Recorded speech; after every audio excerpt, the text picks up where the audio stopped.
Let's start in New York, where the Giants are still dealing with the fallout from Odell Beckham Jr.'s Sunday interview, where he let his frustrations with Eli Manning slip out. Even still, Manning says it's all good, and he even called Odell smart and big for taking responsibility for his actions. But not everyone thinks things are hunky-dory in New York, with Pro Football Talks' Mike Florio writing, quote, Odell's interview is a strange and bizarre development for a player who signed a new contract in August that included a $20 million signing bonus and $65 million in guarantees. If he wanted out, and apparently he does, Beckham could have done a lot of other things than take the team's money. There's also a chance that this is part of Beckham's strategy with the goal of getting paid by the Giants and then forcing a trade elsewhere. Marcellus, does Odell want out of New York? No.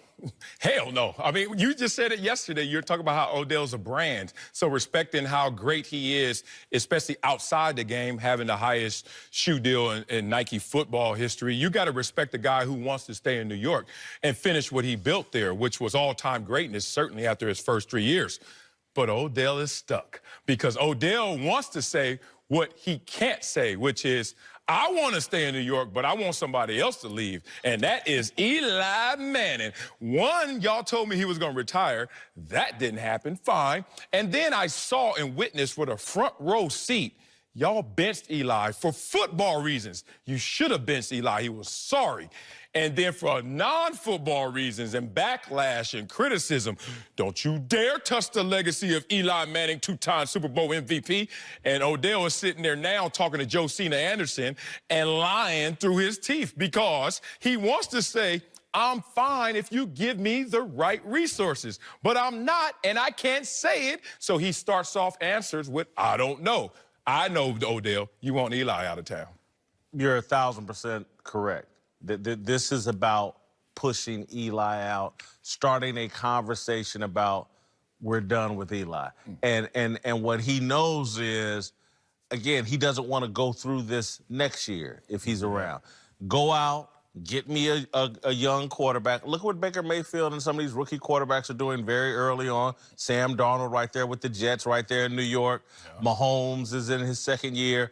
And so I think he looks around and says, man, if I'm going to live up to my full potential, I need a quarterback in his prime, or I need one of these old dudes that's playing like they're in their prime, and I don't have that with Eli. And so he's putting the heat on Eli.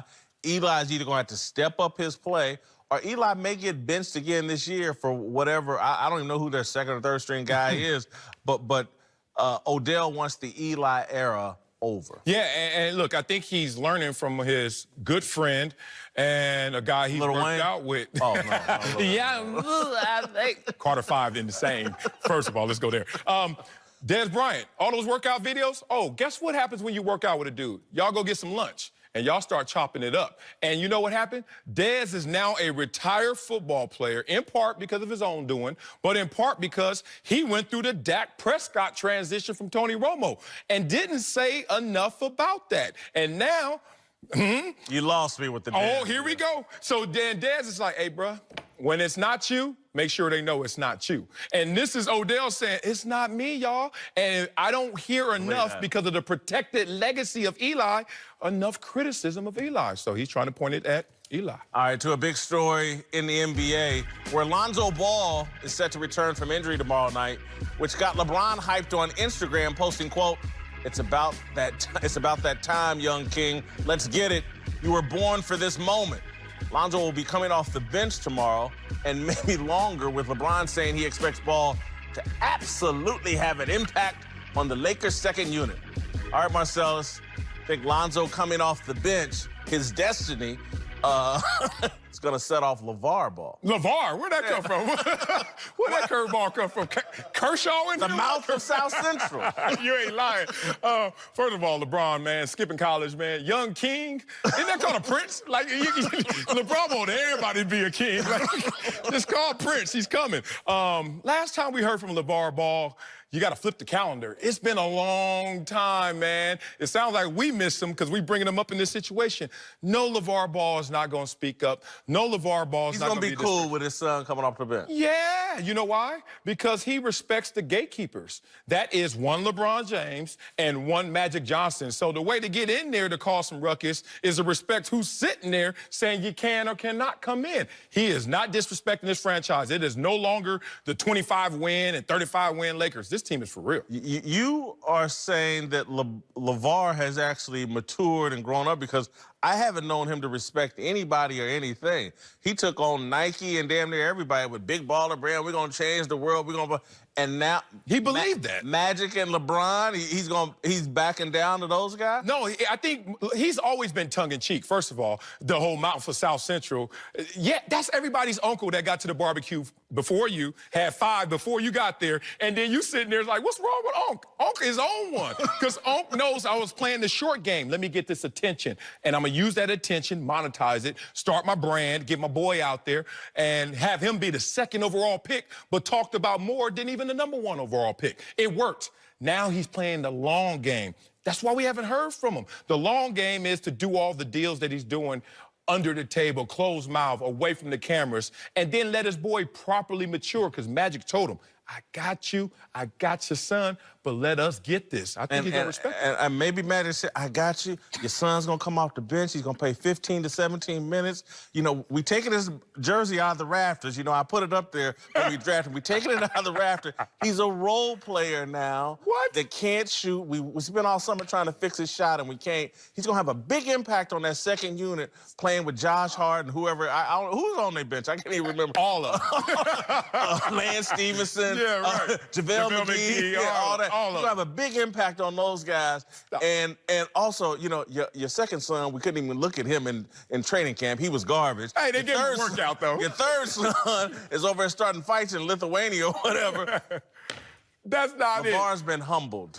Hey, that's part of the process of growth. You know, look, LeBron got humbled. Don't ask the Dallas Mavericks about LeBron James. They're going to say, we humbled the young man. All right, let's move to a final big story from the UFC, where Conor McGregor's loss to Khabib Nurmagomedov over the weekend is prompting speculation that the Irish superstar's future, while Conor has already called for a rematch. USA Today says the loss puts him on a path to professional wrestling, much like Ronda Rousey. Marcellus, should Conor move on from the UFC and MMA? Yeah, it's about that time, big dog. Check your watches. It's ticking on it, because he's the biggest star in the sport, undoubtedly the biggest star in the sport, and he seems like he's outgrown the sport. Think about what he's had to do in the last couple of years as being the biggest star. He's jumped weight classes 3 times. So he's looking to squeeze the juice out of the UFC wherever there is juice. And then he's also jumped sport to go fight a Floyd Mayweather to try and squeeze some juice, because there's not enough nutrients and star quality in the UFC. So this is a guy who's like, what's left here? And what's next for me? Now, the UFC is buttering his bread, so respect the UFC for what they have built in terms of his brand and in terms of his exposure. But you tell me, somebody tell me that's genius in this sport. What is next for Conor McGregor? Because it doesn't look satisfying. Yeah, I think they should have just cut to the chase here, though. This, to me, Marvin Hagler explained all this. You know, this dude is sleeping in silk pajamas. And to get up and do the work that it takes to compete with a Khabib, to compete with anybody in UFC. It took Conor 2 years to get back in the octagon. Yeah. He made that $100 million with Floyd, and all of his pajamas turned to silk. And it's hard to get up out of bed and do that work. And again, if he goes and checks the tape, or if he just starts checking his head right now for them bruises that Khabib put on him, he does not want to do that kind of work anymore.